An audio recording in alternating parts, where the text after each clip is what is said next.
there, welcome back to my channel. Now I'm Nima. If you're new around here, I've spent my career as a corporate account executive with over 15 years of experience in both sales and finance positions. I've made critical financial decisions throughout my life, and the goal for my videos is to break down complex financial concepts and share my knowledge with all of you so that you can be better prepared on your financial journeys. Now, whether you are just beginning or you're on your financial adventure already, I'm here to support you. So, thank you for clicking in, and let's jump into today's topic, which is how to save money on your taxes legally in the United States. Now, before we begin, I want to let you know that I work very closely with my personal accountant and my CPA who help me run my businesses. And in fact, my father is a retired CPA, so I've learned a lot of strategies along the way, and I do strongly advise that you consult with your own accountant first for personalized advice before you actually get started.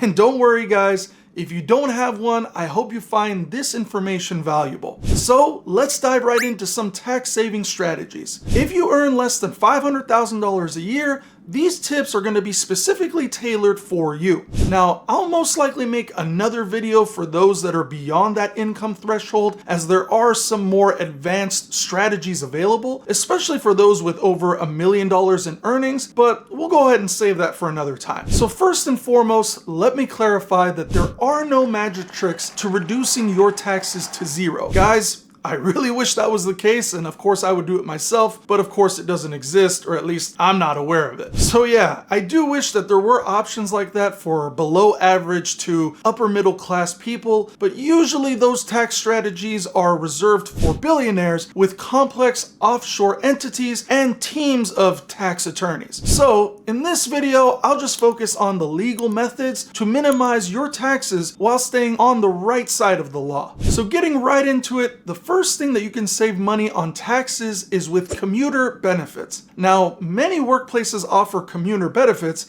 Especially in 2023, you can actually spend up to $300 per month tax-free on commuting expenses, which amounts to a $3,600 yearly deduction. This covers mass transit, ride-sharing services like Uber and Lyft, parking, and much more. As an example, let's just say that you spend $250 a month on commuting expenses like train tickets and parking. By taking advantage of commuter benefits, you can save $250 per month, which totals to an annual savings of $3,000.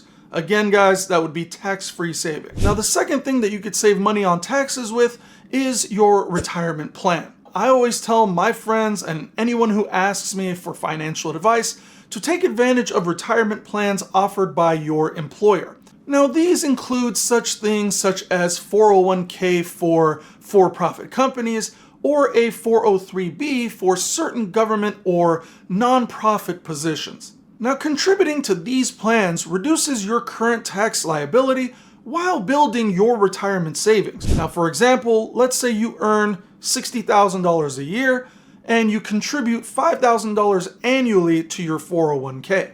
In this case, your taxable income for the year would be reduced to $55,000, resulting in lower income tax liability. The other nice thing about this is that most employers will match a certain percentage of your investment into the 401k. So that's an additional free money that you'll be receiving without necessarily having to work for it. Now, the third thing that you can save money on with taxes is having a health savings account, otherwise known as an HSA. Now, if you have a high deductible health plan, you should consider contributing to an HSA. These contributions lower your taxable income, and you can use the funds tax-free for qualified medical expenses. Additionally, you can invest that money into your HSA, and then the earnings remain tax-free. So, for example, if you have a high deductible health plan and you contribute $3,000 annually to your HSA during the year, you can deduct that $3,000 from your taxable income,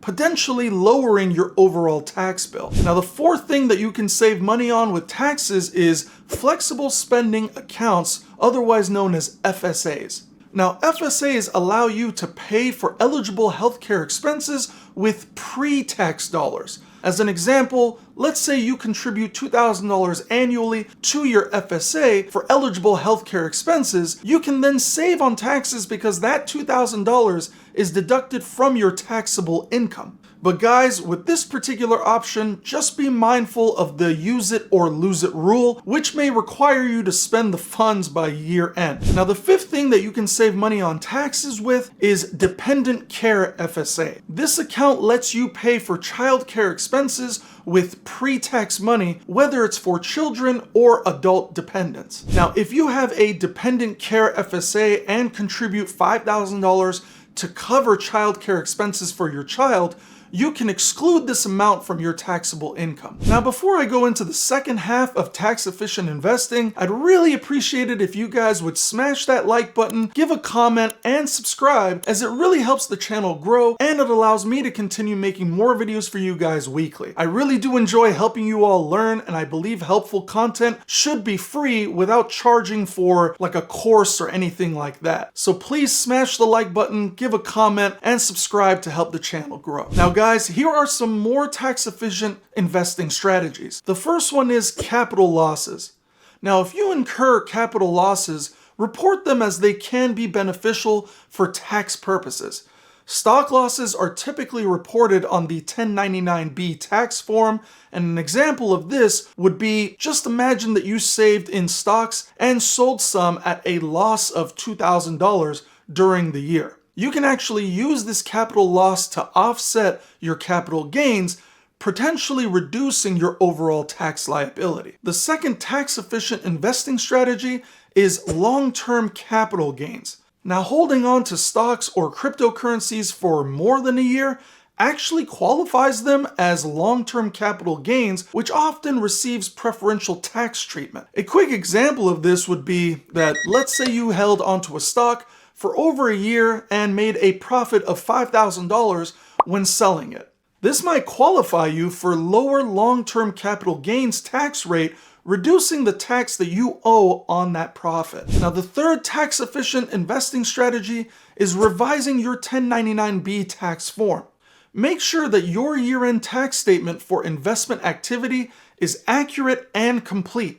Any missing or blank information can lead to overpayment on taxes. There's been times where people have received 1099-B forms from their brokerage indicating that they bought a stock for, let's say, 10 grand, but it mistakenly reports the purchase price to be set as $0. It doesn't happen often, but in case it does, staying active on your reviews and correcting this error on your tax return could seriously prevent overpayment of taxes. Now, the fourth tax-efficient investing strategy is margin interest deductions. Don't forget to deduct your investment interest expenses, which can be found on your 1099-B tax form. An example of this would be if you paid, let's say, $1,000 in margin interest on investments during the year, you can actually deduct this amount from your taxable income. Now, the fifth tax-efficient investing strategy is gambling losses. And guys, this is actually a personal favorite of mine.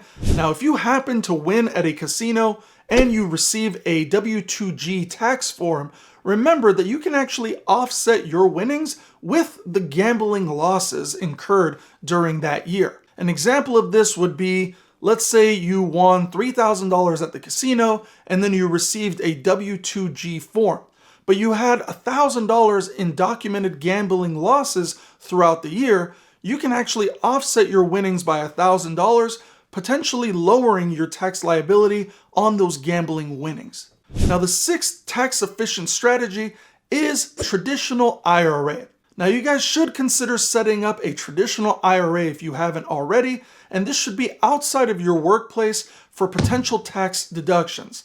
This, of course, depending on your situation. Now, an example of this would be if you contribute $6,000 to a traditional IRA and meet the eligibility criteria for a tax deduction in general.